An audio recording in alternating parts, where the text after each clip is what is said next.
Pendekatannya gimana, Kang Ali? Coba nggak deg-degan itu tuh deketin. Nah ini nih, profesi saya sebagai dosen gitu ya, sekarang kan harus memilih ya bidang keahliannya apa. Jadi itu saya sekarang lebih fokus di studi visual dan gender pada akhirnya. Karena S1, S2, kemudian S3-nya nyambung di situ semua. Disertasi saya itu sekarang ya, dari awal masuk sebetulnya sudah diminta kan ya. Itu tentang bapak rumah tangga. Bapak rumah Bapak tangga. rumah tangga. Jadi Lebih ke domestik terus ya. bagaimana konstruksi maskulinitas bapak rumah tangga gitu, dalam konteks fotografi. Jadi bahkan sebenarnya kan sesimpel foto box, album foto di rumah, foto yang di dompet, itu kan sebetulnya bidang-bidang kajian yang bisa kita masuk ke dalam.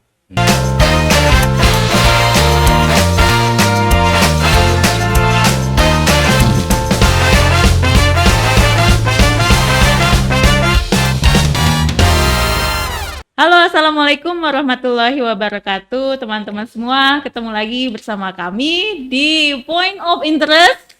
Jelajahi perspektifmu di POI. Ya, alhamdulillah Mang Mei kita ketemu sekarang sama alumni. Biasa lagi ketemu. Iya. Buat Mang Mei sudah biasa ya. Buat saya luar biasa. Karena saya biasa di luar sih. Oh, iya. Nah, Mang Mei ada Kang Ali Meka di sini. Kang Ali Meka nih. Iya. Dia juga salah satu alumni fotografi Unpas ya? Betul. Tahun berapa? Saya masuk tahun 2008. 2008. Ih, masih hangat tapi. Masih hangat nggak sih?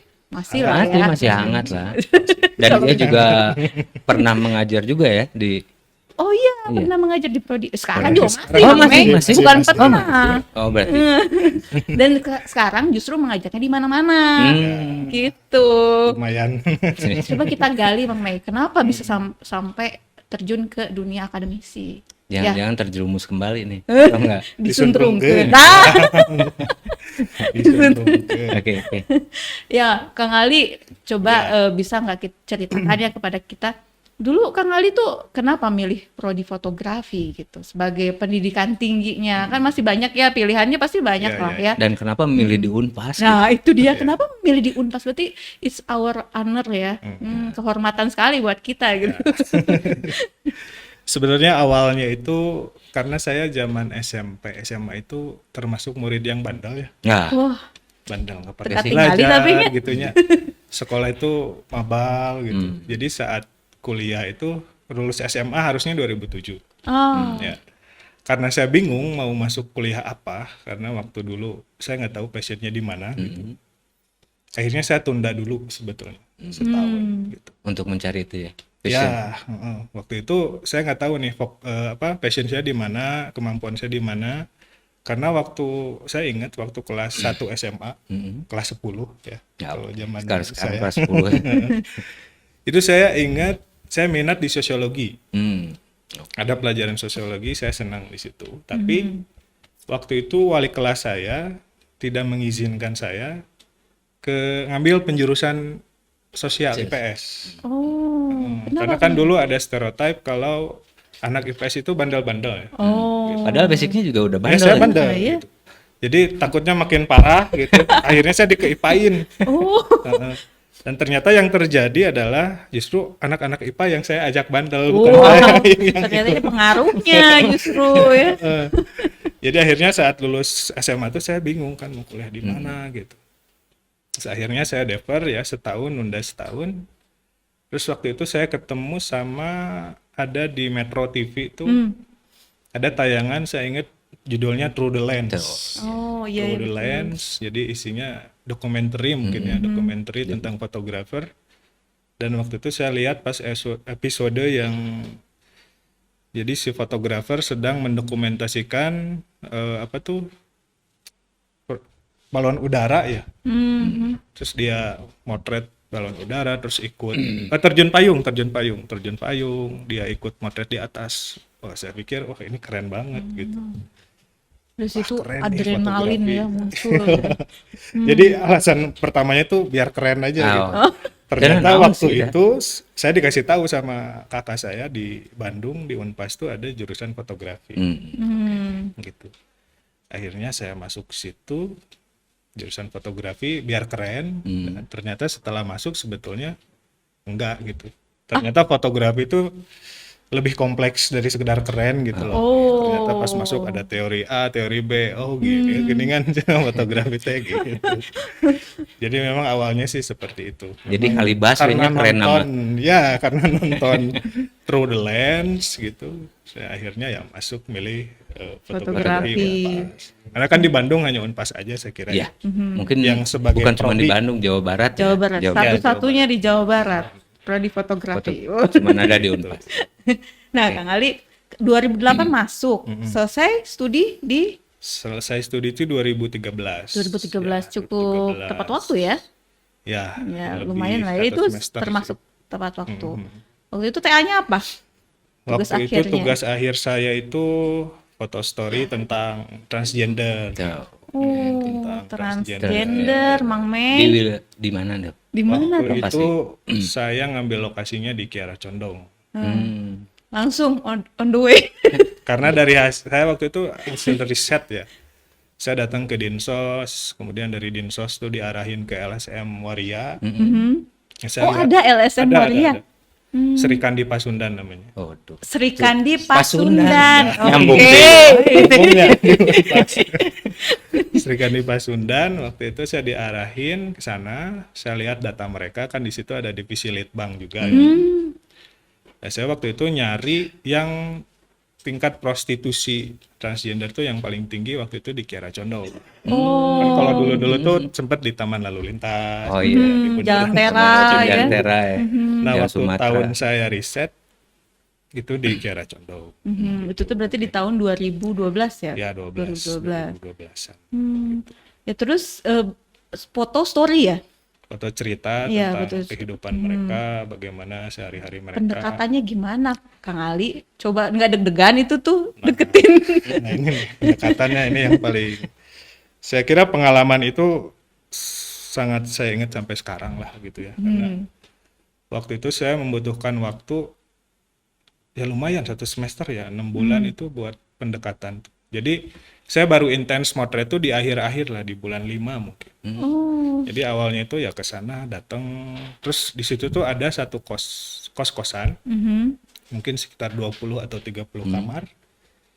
Isinya teman-teman transgender semua. oh, Terus saya Kebayang. datang pakai motor, terus diliatin, digembrong. digembrong, gitu. Dan kebayang gitunya selama proses selama 6 bulan cuman untuk dapetin nomor WA. belum musuh WA dulu. Oh, belum. Masih BB-nya. SMS-an. Ah, iya.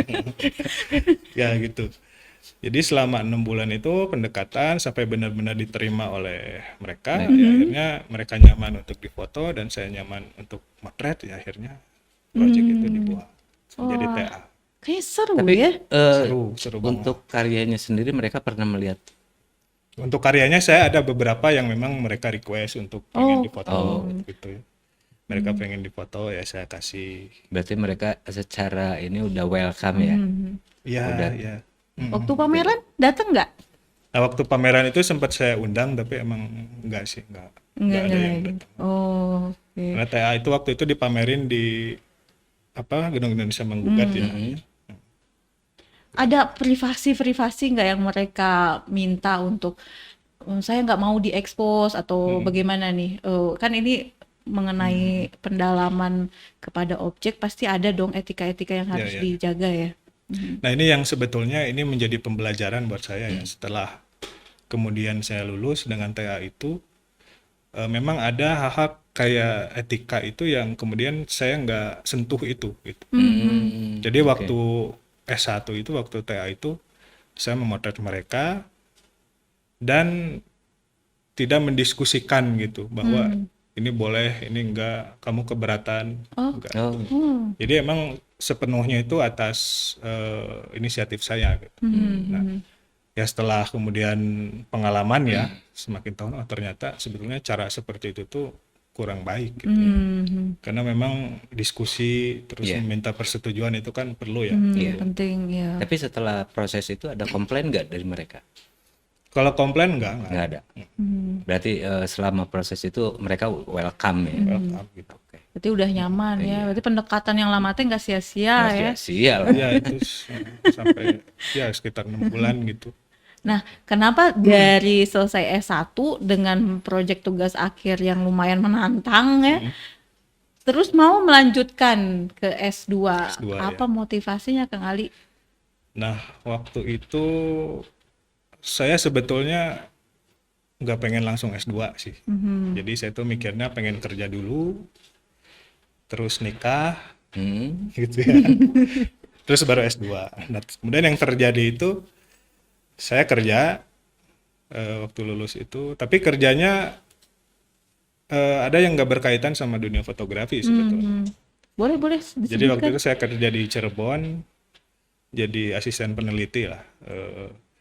Itu ngedata orang-orang yang nantinya dapat bantuan dari pemerintah gitu. Di sana kerja mungkin selama 5 bulan lah di kontrak. Kemudian waktu itu tuh, nah dari situ saya langsung nikah. Waktu itu nikah dan nah pada saat nikah itu saya sambil kerja. Jadi putus kontrak di situ. Saya menikah terus kerja di media. Jadi kontributor lalu sambil S2 waktu itu. Kayak gitu. Karena memang sebetulnya dari awal saya ada keinginan untuk terus upgrade gitu ya. Karena saya pikir dunia fotografi ini kalau isinya hanya orang-orang yang motret aja itu kan udah banyak. Iya. Betul. Kalau ngomong fotografi kan kaitannya dengan fotografer. Tapi saya melihat ada ruang lain mungkin yang bisa saya perankan gitu, main peran di situ ya. Kurator misalnya, pengkaji atau pengajar. Ya. Makanya saya milih ya udah saya S2 aja biar makin upgrade aja gitu. Lebih dalam pengetahuannya. lagi ya. Nah ini mungkin salah satu contoh lulusan fotografi Unpas tidak selalu harus memotret. Iya, dan tadi sudah dinyatakan Kang Ali juga kan fotografi itu nggak sekedar Nggak sekedar hanya memotret, gitu. Banyak ruang yang bisa diisi ya. Tadi kurator dan mata kuliah yang sekarang di Ampu juga kuratorial ya. Ya, kuratorial. Oke. Mungkin sedikit aja Kang Ali, apa sih kuratorial itu apa coba? Sebenarnya kan yang paling mendasar itu ya kuratorial itu seseorang yang memang berperan gitu ya dalam menyajikan pameran. Gitu. Pameran. Kalau fotografer itu kan dia yang menyajikan karya, sementara kurator itu yang mengemas karya itu menjadi sebuah pameran. Gitu. Dan itu masih jarang sekali ya. Kalau di dunia fotografi saya kira masih sangat jarang. Itu masih banyak peluang berarti ya. Seorang kurator itu. Kayaknya nanti kalau ada lagi saya boleh diajak. Jadi apa? Jadi apa jadi objek? Kang Ali balik lagi ke S2. S2-nya berarti ngambil apa nih? Saya waktu itu S2-nya ngambil kajian budaya. Kajian budaya. Oke. Kalau istilah asingnya itu cultural studies. Cultural studies. Waktu tesisnya? Waktu tesis itu saya nah ini kalau tadi TA itu kan pengkaryaan ya, saya bikin story. Kalau di S2 itu saya kajian. Waktu itu kajiannya itu tentang foto keluarga. Foto keluarga. Jadi foto keluarga dilihat dari perspektif kelas, identitas dan gender. Jadi bagaimana Berarti masih ada sangkut paut dengan yang awal ya? awal, iya makanya kemudian karena profesi saya sebagai dosen gitu ya, sekarang kan harus memilih ya bidang keahliannya apa. Jadi itu saya sekarang lebih fokus di studi visual dan gender pada karena S1, S2 kemudian S3-nya nyambung di situ semua. Karya tulis juga mengkaji soal itu gitu. Oh, Berarti keren ya. dari awal ya? Iya betul. Jadi kalau sekarang keahliannya adalah di bidang gender, mungkin kalau ada pertanyaan tentang gender, Mang Mei silahkan. Ini Ya, ahlinya, mudah-mudahan ahli bisa. gender.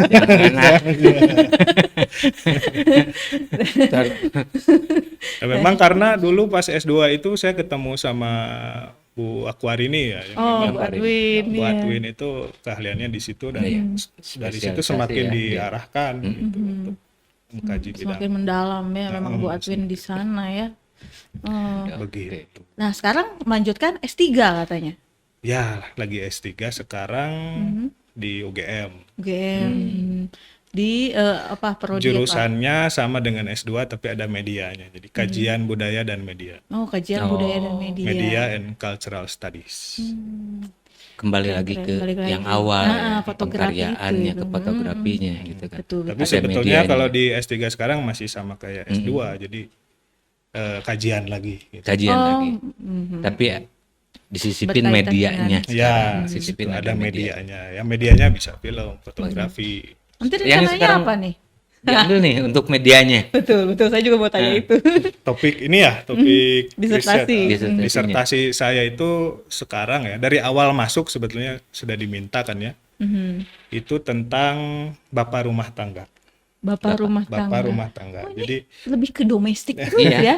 bagaimana konstruksi maskulinitas bapak rumah maskulin. tangga gitu, dalam konteks fotografi. Jadi kalau di S3 ini saya rencananya fotografinya itu dijadikan sebagai instrumen penelitian. Gitu. Jadi Oke. saya membekali teman-teman bapak rumah tangga ini dengan kamera, lalu mereka memotret diri mereka sendiri. Nah, kemudian nanti hasilnya itu kita diskusikan, Oke. gitu. Kita diskusikan, nah itu sebagai nanti data risetnya. Berarti dari awal Kang Ali tuh udah tahu ya jurnalistik, media itu udah tahu passionnya itu di situ ya. Mungkin kedepannya ada nggak sih Kang Ali gambaran terkait dengan sekarang juga mata kuliah yang diampu Iya. juga terkait dengan media dan jurnalistik juga kan ya. Apakah ada gitu harapan Kang Ali untuk mengembangkan fotografi jurnalistik yang lebih dalam gitu? Sebenarnya kalau jurnalistik itu emang saya kenalnya pas kuliah. Jadi karena tadi ya saya mengenal fotografi itu saat kuliah di Unpas, dan memang di sini dibagi 3 ya kan. Ketika bicara fotografi itu ada jurnalistik, fine art, dan komersial. Gitu. Nah waktu kuliah itu saya ngambil, sebenarnya dari awal kuliah itu saya senang fine art gitu. Hanya memang ada semacam ketidakpuasan gitu. Karena kayak terlalu dibuat-buat gitu loh fotonya tuh, saya kayak kurang nemu aja di fine art. Akhirnya saya pindah di kubu yang sangat ekstrim di Di jurnalistik. jurnalistik. Nah ya waktu itu di jurnalistik saya ambil penjurusan itu sampai kerja praktek di seputar Indonesia juga ngambil jurnalistik, ya akhirnya sempat bekerja juga menjadi kontributor foto di jurnalistik selama beberapa lama lah.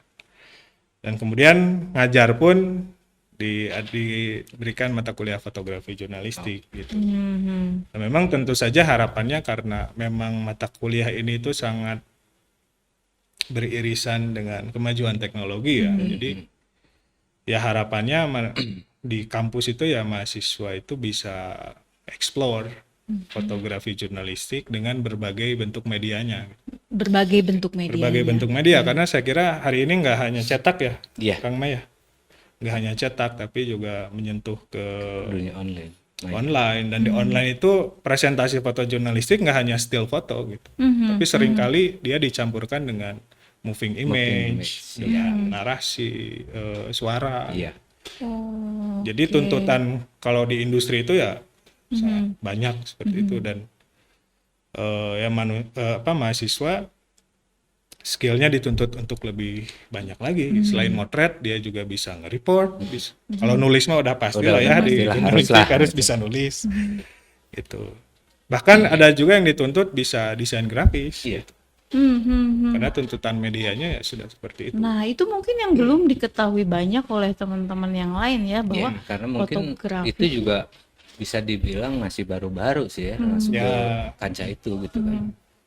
jadi bidang-bidang yang bisa diisi oleh teman-teman yang belajar tentang fotografi itu banyak sekali ya, Kang Banyak Ali ya. banget, banyak. Tadi yang disebutkan salah satunya ada kurator, terus mungkin ada lagi yang lain mungkin Kang Ali. Coba Apa ya? biar teman-teman semua tahu gitu. Bahkan Oh, sebenarnya ternyata kan ini sesimpel foto box, album foto di rumah, Iya. foto yang di dompet, itu kan sebetulnya bidang-bidang kajian yang bisa kita masuk ke dalam. Gitu. Iya, iya. Kalau kita Sederhana lihat, ya. ya, kalau kita lihat secara historis gitu ya kan, fotografi itu ada penemuan dari Daguerre, Louis Daguerre di Perancis, yang mana hasil fotonya itu kan foto positif, Iya. fotonya hanya satu. Mhm. di samping itu ada penemuannya dari Talbot. Hasil fotonya negatif dan dia bisa direproduksi banyak gitu. Oke. Jadi saya kira ada dua paradigma di situ. Ada fotografi sebagai art gitu yang tadi penemuannya Talbot. Ada fotografi sebagai produk massal gitu. Oh, Dan itu yang kemudian menyentuh ke kehidupan kita sehari-hari. Gitu. oke. Nah, Kang Ali, jadi sebetulnya mempelajari fotografi dari dasar itu penting ya, berarti berkaitan dengan sejarah sehingga Ya. mengetahui apa saja yang nantinya kemudian menjadi tantangan di masa depan gitu ya. Nah, dari perjalanan Kang Ali nih, sekarang udah sampai ke S3 gitu. Kira-kira tantangan yang paling terbesar di dalam fotografi itu apa? Sebenarnya kan kalau tantangan karena ini fotografi berkaitan dengan teknologi ya, Nah, kan itu pasti dia. Kemajuan ada. zaman ya. Seperti tadi misalnya di jurnalistik, Mm-mm. bagaimana dia berkembang dengan media Mhm. yang tadinya cetak kemudian ke online, itu artinya presentasi bentuk juga itu kemudian akan berubah. Iya. Mhm. Dan saya Format kira juga. formatnya Formatnya berubah gitu. sekarang. Jadi apa yang disebut fotografi sekarang dengan yang mungkin dalam konteks sejarah analog itu kan mungkin akan berubah. Betul. Ya, Apalagi sekarang ada AI segala Iya, macam betul. gitu. Jadi saya kira tantangannya justru di dunia pendidikan gitu. Kembali lagi ya berarti. Kembali lagi jadi harus bagaimana nih di dunia pendidikan fotografi? ya karena kan kalau secara data itu kan dunia industri dengan dunia pendidikan itu kan gapnya hampir 5 tahunan tuh, itu minimal, mungkin bisa juga lebih gitu. Artinya secara alat segala macam, kemudian pemikiran itu ada gap yang sangat jauh seperti itu. Dan saya kira kalau saya di bidang akademis ya yang lebih terjun di wilayah itu ya, tentu saja ini menjadi tantangan tersendiri karena kita harus mengkaji banyak hal gitu yang kalau di Indonesia mungkin belum banyak orang yang mengkaji itu. Jadi rujukannya di Indonesia sangat jarang gitu. Sehingga ya kita perlu merujuk ke Keluar ya. sumber-sumber dari luar gitu untuk sebetulnya persoalan itu persoalan apa sih? Nah, itu kan tugas kita yang di akademik kan Iya, gitu. betul. Untuk menjabarkan, memberikan argumentasi gitu. Iya. Ya, itu Perubahan tapi tidak meninggalkan sejarah ya. itu tantangan kita. Kudu ngigelan zaman. Kudu ya. Ketinggalan. Tapi tetap tong ninggalkeun Sejarah, jati diri, ya. Eta kudu. Betul. Ih, menarik banget ya. Ini obrolannya tuh apa ya, bisa memotivasi banyak hal ya. Bisa Terutama ya membuka. mahasiswa-mahasiswa yang masih Ya, ya. meneruskan di Unpas ya. Memang point of interest banget. Iya.